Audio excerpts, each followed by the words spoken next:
Hi all. This recording today is Gardening in Farm to Early Care and Education Environments, and it will be providing tips for gardening with children in early education settings and also offering examples of culturally relevant curriculum to engage students, families, and community.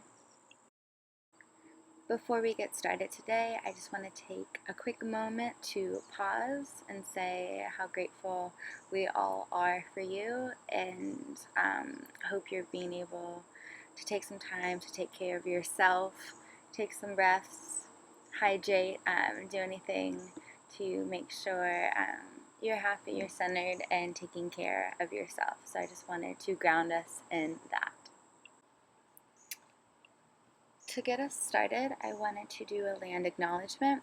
And so land is a critical component to all parts of farm to early care and education work, and it's important to acknowledge the land that we are on. So right now I am in Durham on Tuscarora, Shakori, and Lumbee land. And in the resource page that I will follow up with, I will include a link for you to also identify the native land that you are on. And just one of many ways to be in solidarity with Indigenous groups, folks, and community is learning about their organization and their work in the local area. So you can see here I've included one farm that is Indigenous led and doing an amazing work. So it's just one resource to be learning about Indigenous organizations in the area. So why are we talking about gardening? Why garden with your kids? I really like this quote that says, gardening engages kids by providing a dynamic environment to observe, discover, experiment, nurture, and learn. They are living laboratories where lessons are drawn from real life experiences and fueled by a child's innate curiosity and enthusiasm, resulting in an environment that encourages them to become active participants in the learning process. So gardening is one of the three core elements of farm to early care and education, but it supports holistic development like social emotional health, promotes movement, cognitive development. It really helps with community bonds and relationships, and it's another way for your kids, your teachers, staff, providers, to show that they care for each other, a way to tell stories, to develop identity, and to develop connection.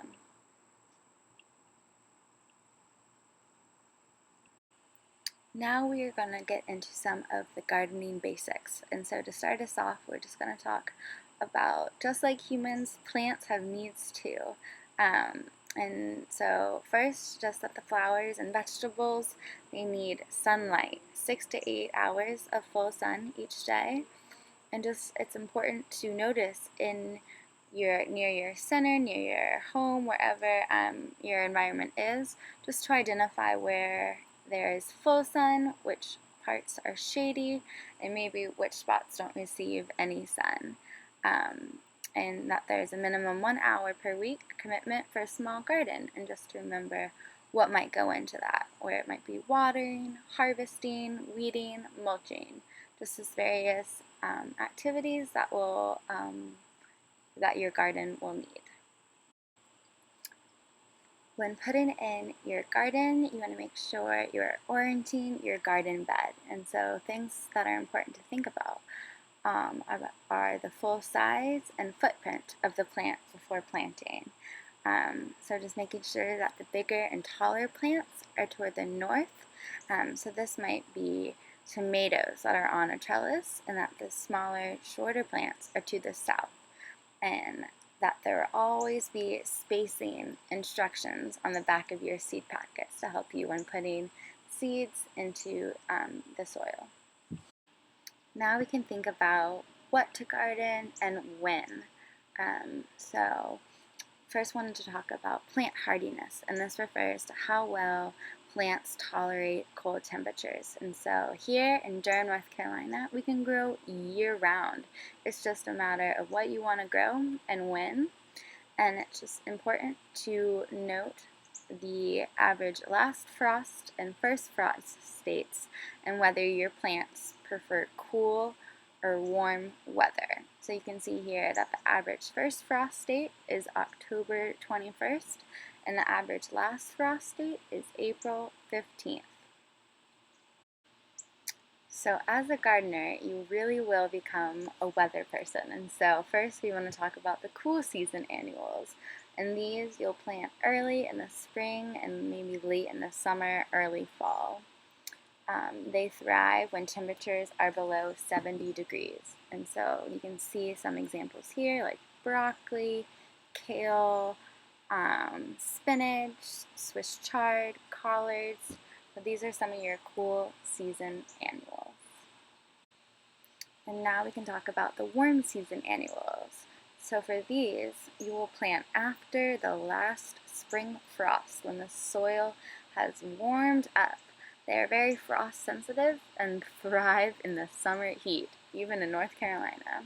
And so some examples of these include cucumbers, eggplant, summer squash, zucchini, tomatoes, and watermelon. And you can see here that the ones with the star, that these crops make long vines and they may benefit from using a trellis if there isn't ample room to grow.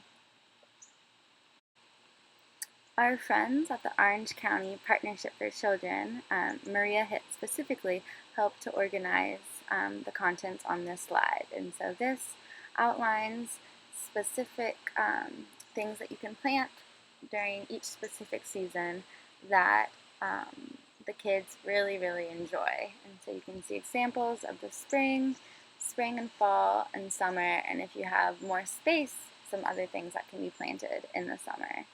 And I'll also include a kid-friendly vegetable planting guide. And so this is an extensive guide that helps you see throughout the year the times and the crops that are best for planting. I want to acknowledge that gardening at your childcare center or family childcare home or any environment can look completely different as whatever works for you. And so sometimes going outside is not the step that you want to take yet. And so this is an indoor activity that requires much less space, but it's a great way to still use gardening and that experimental learning by creating these mini greenhouses. And you can see that all you need is some potty mix, some water, some cover seeds, and using a water bottle or cups, and making sure that you do have some sunlight coming in through the windows. But this can be another easy activity that you can do with your kids inside the classroom. When doing gardening activities, there are so many organizations that make it really easy to align your curriculum and also engage your families. And so Growing Minds is an organization that trains individuals to establish farm-to-school gardens and also integrate gardening into state and national curriculum. And they really illustrate how preschool lesson plans are an easy way to build connections between both the outdoor environment and the classroom while introducing children to new fruits and vegetables. And so here you can see one example for the third week of August, and they have two offerings. They first have This Week in the Garden, preschool edition, the farm to preschool goes home. And so these are weekly take-home information for parent and families. And so these can be sent home with the children after doing an activity in the classroom.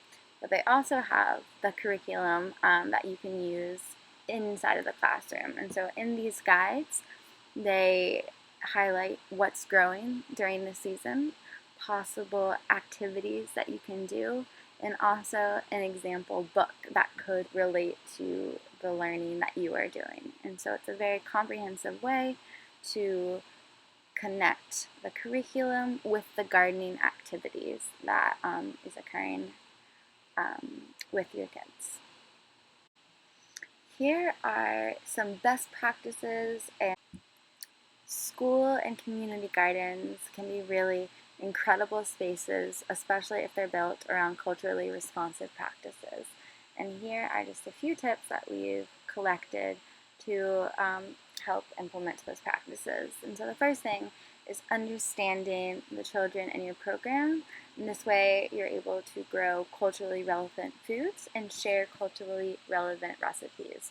So understanding where your kids from, where their family's from, and how can this show up, whether it's in the things that you are growing or the recipes that you are sharing with the community, with your families. Another way is to involve the parents and communities that are around you. And so this could mean those taste tests, those community planting days, or even asking about different techniques or tools that families use in outdoor spaces in their garden, and how can that be incorporated into yours. Another idea is having garden space designed to hold restorative justice circles. So as another space outside of the classroom for just conversation, whether it's meditation or just another space for cooperation. Also, literacy is another way. And so through gardening, you could share bilingual books that reflect diverse characters, ideas, and memories from different perspectives around gardening, and how that really supports the development of your kids.